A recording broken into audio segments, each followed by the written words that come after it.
Good morning all student. तो आज कोविड-19 के कारण ऑनलाइन क्लासेस के माध्यम से विद्यार्थियों तक वीडियो पहुंचा रहे हैं।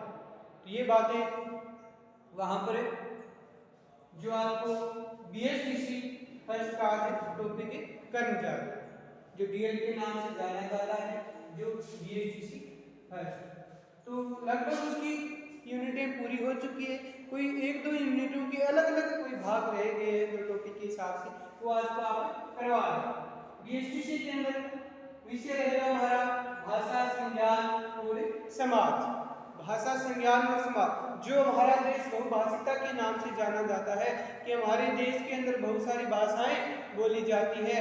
जो एक व्यक्ति दो तीन भाषाएं बोल देता है, लेकिन उसका थोड़ा ध्यान से समझा जाए तो पता चलता है कि इसने तीन भाषाएं बोली। उसी के हिसाब से जो सब्जेक्ट है, तो उसी का जो भाषा की प्रकृति यूनिट के हिसाब से टॉपिक है। तो जो माध्यम तथा विषय के रूप में भाषा है, भाषा की प्रकृति मेन टॉपिक का ही तो करवा दिया गया, लेकिन उसका आगे का भाग जो माध्यम तथा विषय के रूप में भाषाएं, उसको आपने विस्तार के रूप में पढ़ी। इसमें क्या था, माध्यम तथा विषय के रूप में भाषाएं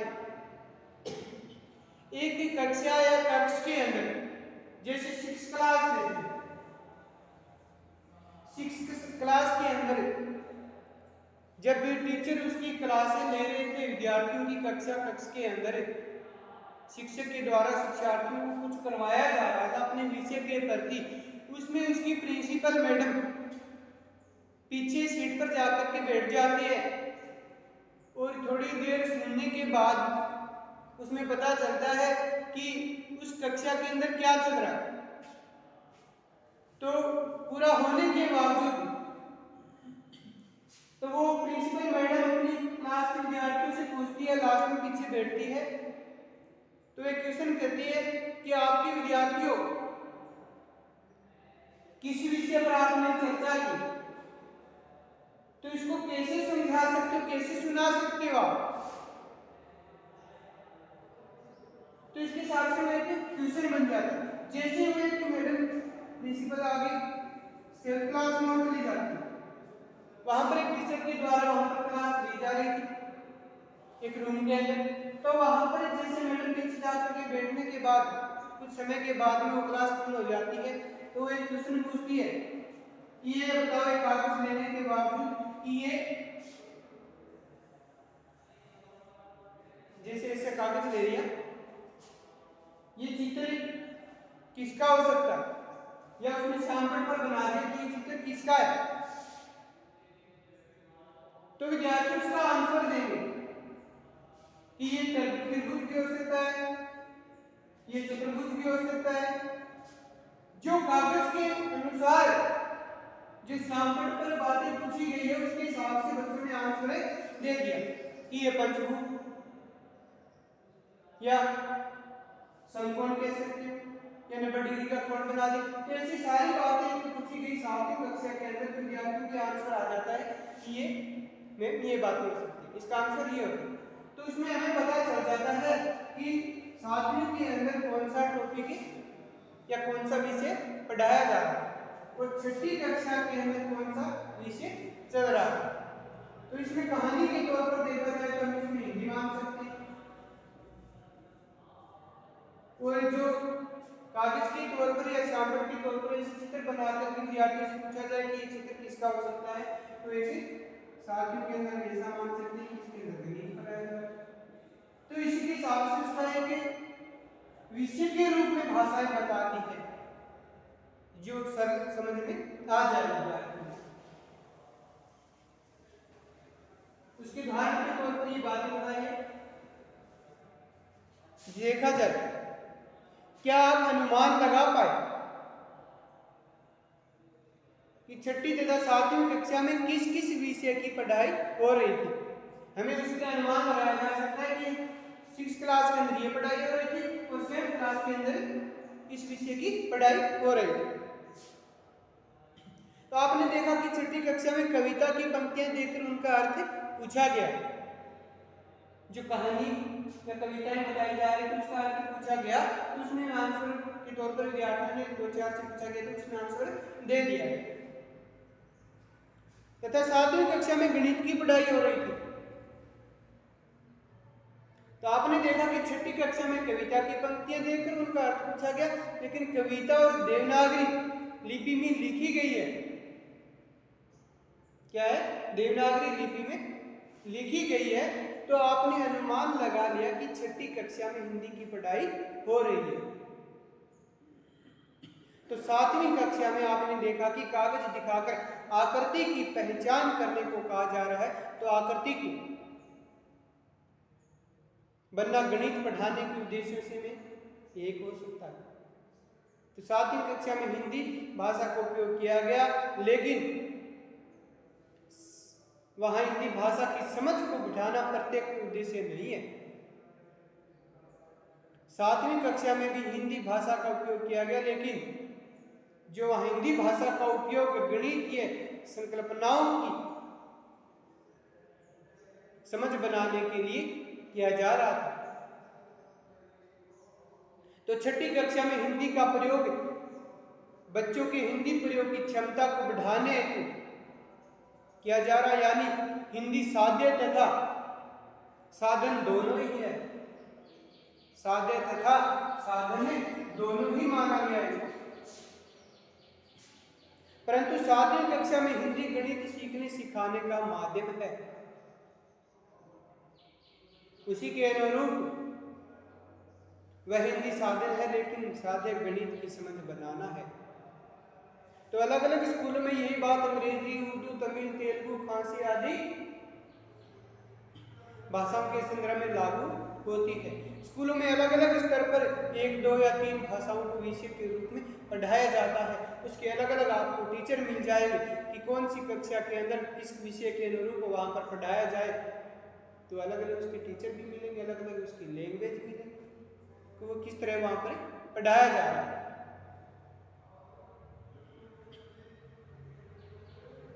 तो स्कूलों में अलग अलग स्तर पर 1 या 2 भाषाओं का माध्यम के रूप में उपयोग किया जाता है। अनेक स्कूलों में हिंदी तथा अंग्रेजी विषय के रूप में पढ़ाई जाती है। कहीं हिंदी मीडियम स्कूल होता है, कहीं इंग्लिश मीडियम स्कूल मिलेगा, लेकिन हिंदी मीडियम के अंदर हिंदी करवाया जाए। लेकिन इंग्लिश मीडियम के अंदर जो इंग्लिश मीडियम के लेक्चर वो दिए जाए।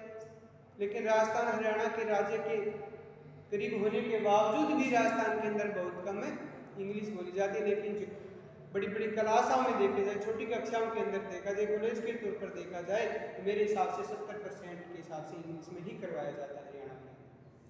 तो ये भी बहुत अच्छी बात है, क्योंकि सीखने के लिए कुछ न कुछ वहाँ पर जरूर मिलता है। तो अनेक स्कूलों में कुछ विषय को हिंदी तथा कुछ अंग्रेजी माध्यम से पढ़ाया जाता है। अन्य स्कूलों में इसके लिए भिन्न व्यवस्था हो सकती है, क्योंकि अलग अलग हिसाब से उसका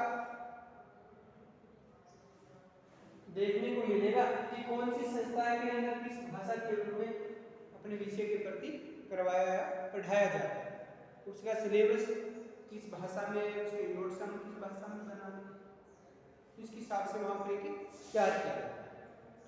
फिर आता है भाषा विषय के रूप में। भाषा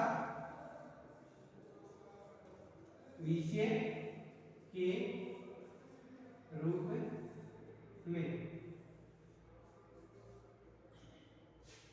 माध्यम तथा विषय के रूप में जो उदाहरण के तौर पर कक्षा का बता दिया वो हो गया। और जो भाषा विषय के रूप हमारी राज्य सरकार ने स्कूली स्तर पर हिंदी, अंग्रेजी, उर्दू, संस्कृत आदि भाषाओं को पढ़ाए जाने में कुछ उद्देश्य निर्धारित किए हुए हैं। जो उद्देश्य निम्न प्रकार हो सकते हैं, आइए हम उसको क्रम वाइज के हिसाब से समझते हैं। नंबर 1, ध्यान से एवं धैर्यपूर्वक सुनकर समझना। ध्यान से धैर्यपूर्वक समझना, क्योंकि जो बातें किसी के द्वारा बोली जाती है उसको हम ध्यानपूर्वक समझेंगे तो उसकी शब्दों का अर्थ भी मुझे मालूम पड़ेगा, और जो बातें बताई जाती है हमें पता चलेगा कि कौन सी भाषा में उसका अर्थ या समझाया जा रहा है। तो उसको ध्यानपूर्वक सुनने की क्षमता हमारे में होनी चाहिए। नंबर 2, सुनी पढ़ी सामग्री को अपने शब्दों में कहना। 2 नंबर में बात क्या जाती है, सुनी या पढ़ी सामग्री को अपने शब्दों में कहना। जो क्या कई बातें होती है जो हम सुन लेते हैं, कौन सी भाषा में सुनी, लेकिन हमारे शब्दों में उसको आगे विद्यार्थियों तक पहुंचा रहे, कौन सी भाषा में समझा रहे, कौन सी लैंग्वेज के अंदर वो बता रहे हैं बातें। एक हमारे राजस्थान के अंदर आगे अलग अलग जिलों में चले जाओ, बीकानेर जोधपुर साइड में, वहां पर हम बागड़ी बोलेंगे तो विद्यार्थियों की समझ में नहीं आ पाएगा। वहां पर विद्यार्थी अपनी भाषा बोलेंगे तो हमारे को समझ में नहीं आ पाएगा। लेकिन हम ज़्यादा से ज़्यादा वहां पर हिंदी या इंग्लिश का यूज करेंगे तो विद्यार्थी हिंदी को अच्छी तरह समझ पाएंगे, तो हिंदी में उसका आंसर भी हमें मिलेगा, तो हमें संतुष्टि हो जाएगी कि हमारा जो करवाया गया या पढ़ाया जाता है वो विद्यार्थियों को समझ में आ रहा है। तो अपनी लैंग्वेज के हिसाब से जो जहाँ का क्षेत्र होता है उसके हिसाब से लैंग्वेज बोलेगी तो हमें वहाँ पर थोड़ा अच्छा रहेगा। तो आगे का 3 नंबर में क्या बात आ जाती है, किसी कविता कहानी आदि को आगे बढ़ाना। किसी कविता कहानी आगे बढ़ाना। जो एक कहानी सुन लेते, किस भाषा में सुने, जो हमें प्राप्त हो गया कि हमें बुद्धि में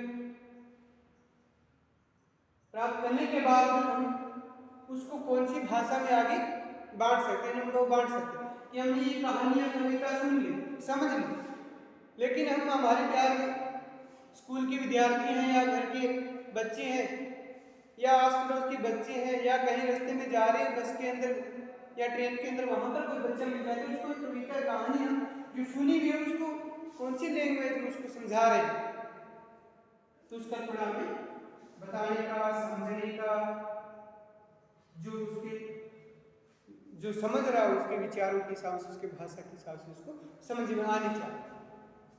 नंबर 4, शब्दकोश से नए शब्दों को अर्थ ढूंढना।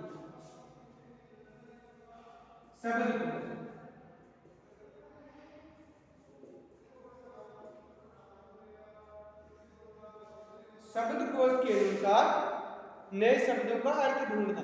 जो अलग अलग शब्द है उसके हमें अर्थ का पता होना चाहिए, इसके हिसाब से अपना अनुभव दूसरे अनुभव तक बांट सकते।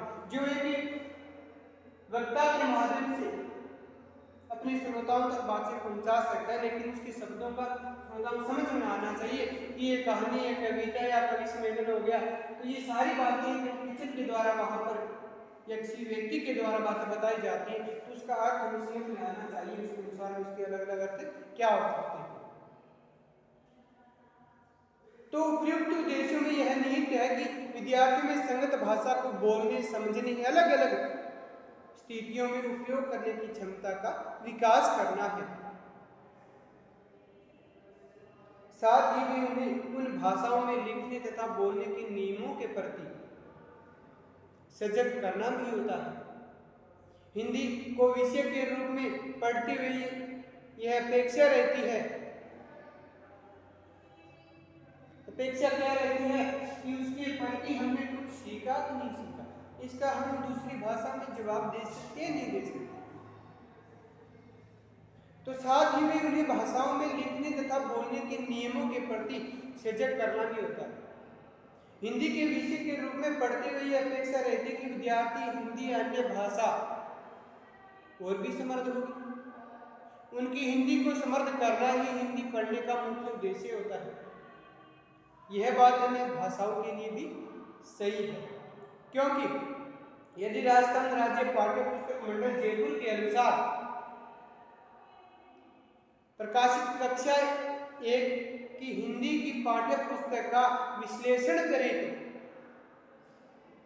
बात भी साफ हो जाती है। ये कक्षा 1 पाठ्य पुस्तक के लिए कुछ वाक्यों पर हम या वाक्य समूह पर हम विचार करते हैं तो इसका पता चल जाता है भाषा के रूप में विषय कौन से रूप में है। एक की उदाहरण के तौर पर एक वाक्य लेते हैं, एक हाथी था। एक हाथी था।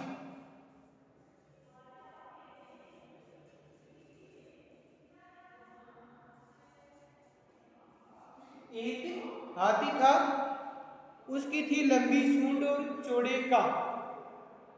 उसकी थी लंबी सूंड और चौड़े कान। उसकी एक दोस्त थी बकरी। इसकी एक दोस्त कौन थी? बकरी। इसका मेल मिलाप देखा जाए तो थोड़ा अजब सा लगता है, क्योंकि एक हाथी और बकरी पैरों के बराबर भी नहीं है। तो हाथी डाली झुकाता और बकरी पति चलती। देखो कितना आनंद वाली कहानी के तौर पर कविता के माध्यम से हमें सुनने को ये मिल रहा है कि एक हाथी है, वो एक पेड़ की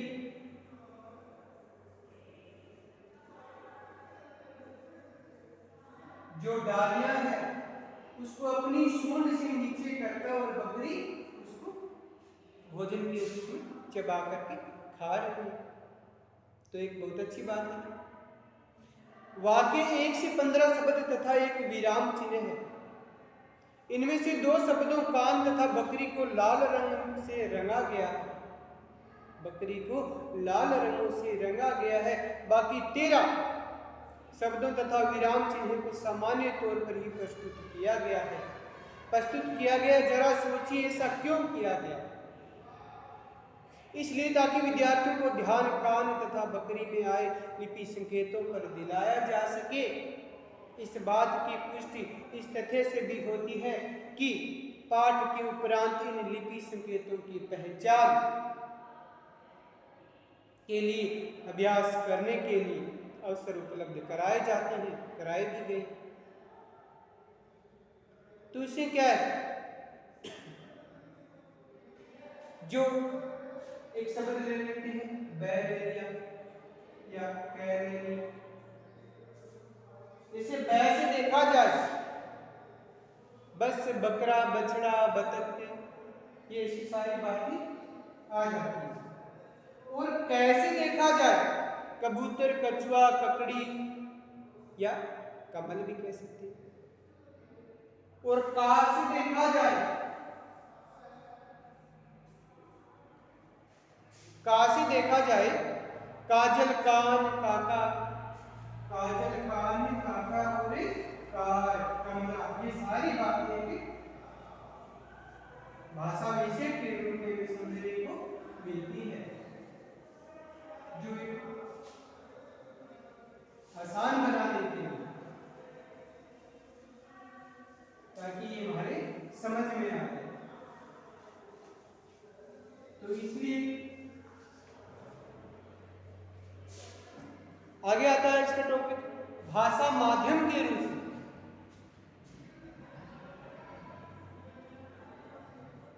भाषा माध्यम के रूप में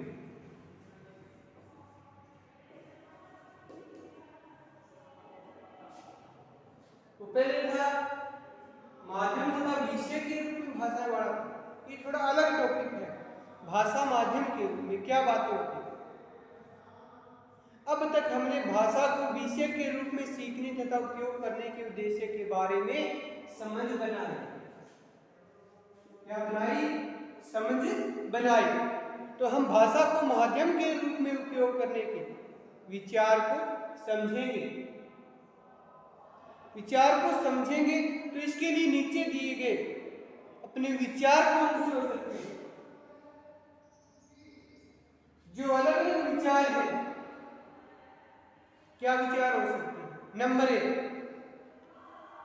महिला के सिर पर कितने मटके? नंबर 1, महिला के सिर पर कितने मटके हैं? तो ये क्या है? भाषा माध्यम के रूप में बातें आ जाती हैं। नंबर 2, पेड़ पर कितने पतंगे हैं? एक पेड़ पर देखा जाए जो वहां पर आसपास के क्षेत्र में कुछ आस पड़ोस के बच्चों के द्वारा पतंगे उड़ाई जा रही है, लेकिन वो एक पेड़ के ऊपर टंगी है, वो कितने पतंगे हो सकती है? उसके देखने का माध्यम और थोड़ा बोलने का माध्यम सही होना चाहिए। नंबर 3, चित्र की बाकी चीजों को भी गिने। जो एक मॉडल है या कोई चित्र दे दिया गया है, उसकी सभी चीजों को भी गिने। हमने दे दिया कि ये मॉडल है या एक चित्र है या पेड़ है, लेकिन उस पर अलग अलग हमें क्या दिखाई दे रहा है? जैसे मॉडल है, मॉडल में कौन कौन सी सहायक सामग्रियां लगी हुई है? पेड़ पर ये तो किसका पेड़ है, कितने फूले फल लगे हुए, वो हमें उसको अलग तरीके से उसको देखना चाहिए। तो ये सारी बातें भाषा माध्यम के रूप में आ जाती है। जरा इन वाक्यों में आए 3 शब्दों कितने वाक्य कितनी तथा गिनों पर गौर कीजिए।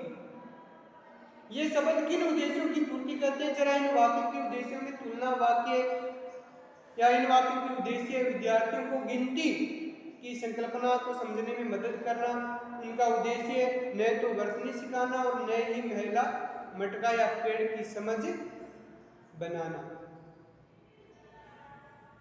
तो यहाँ भाषा का उपयोग गणित की एक संकल्पना गिनती की समझ बनाने के लिए हो रहा है, जो एक विषय के प्रति समझ बनाने के लिए कह सकते हैं। यानी यहाँ भाषा से जो काम लिया जा रहा है वह विषय के रूप में हिंदी पढ़ाने से भिन्न है। तो ये तो मानते हैं बात, क्योंकि आइए उदाहरण के तौर पर देखा जाए, पर्यावरण अध्ययन का एक पाठ है कौन करे सफाई। तो इसमें सरकार के द्वारा सफाई अभियान चलाया जा रहा है। इसमें क्या है? कौन करे सफाई, कौन करे सफाई।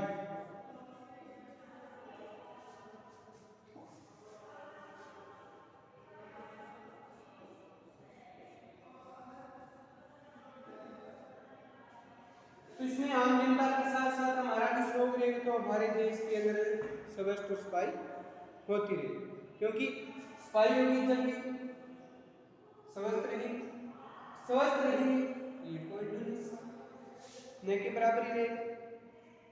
तो इसी के अनुरूप इसमें तोता चांद नाम की पुस्तक के एक अंश के सहारे बच्चों में सफाई के प्रति जिम्मेदारी और प्रतिबद्धता की भावना का विकास किया जा रहा है। लेकिन इन पृष्ठों में सजाई गई सामग्री का उद्देश्य पढ़ने के तरीके, उच्चारण की स्पष्टता या हर पंक्ति को समझने की क्षमता विकास करना नहीं है। इस पाठ का उद्देश्य एक सार्थक तथा उपयुक्त संदर्भ की मदद से सफाई के प्रति जिम्मेदारी के एहसास को विकसित होने का अवसर देना है। इस पाठ में अनेक शब्द है, मात्राएं वाले, बिना मात्रा के अनुसार वाले, अनुनासिक वाले, अक्षर वाले, लेकिन पाठ का मकसद मात्राओं आदि की तरफ ध्यान दिलाना या उनका अभ्यास करवाना नहीं है। यहाँ पर इस पाठ के वे पंक्ति में हितों के माने जाए जिनके आधार पर बनाकर सफाई से जुड़े मुद्दों पर कक्षा के अंदर चर्चा की जा सकती है, जो एक अवधारणाओं की समझ के अनुसार समझा जाए।